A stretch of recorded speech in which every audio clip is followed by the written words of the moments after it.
ತಮಿಳ್ನಾಡಲ್ಲಿ ಕನ್ನಡ ಹುಟ್ಟಿದ ನಾನೇ ಕನ್ನಡ ಗೊತ್ತಿರೋದು.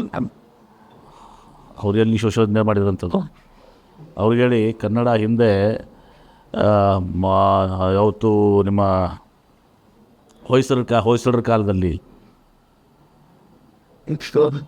ಚಾಲುಕ್ಯರ ಕಾಲದಲ್ಲಿ ಬಸವಾದಿ ಶರಣರ ಕಾಲದಲ್ಲಿ ವಚನ ಚಳವಳಿ ಮೂಲಕ ಹೀಗಾಗಿ ಇವತ್ತು ಕಮಲಹಾಸನ್ ಅವ್ರಿಗೆ ಬಹುಶಃ ಎಲ್ಲೋ ಒಂದು ತಪ್ಪು ಗ್ರಹಿಕೆ ಇದೆ, ಅತಿ ಬುದ್ಧಿವಂತಿಕೆ ನಿಂಗೆಲ್ಲ ಆಗ್ತದೆ. ತಮಿಳ್ನಾಡಲ್ಲಿ ಕನ್ನಡ ಹುಟ್ಟಿದ ನಾನೇ ಕನ್ನಡ ಗೊತ್ತಿರೋದು.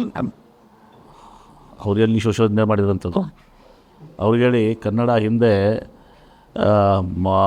ಯಾವತ್ತು ನಿಮ್ಮ ಹೊಯ್ಸಳರ ಕಾಲದಲ್ಲಿ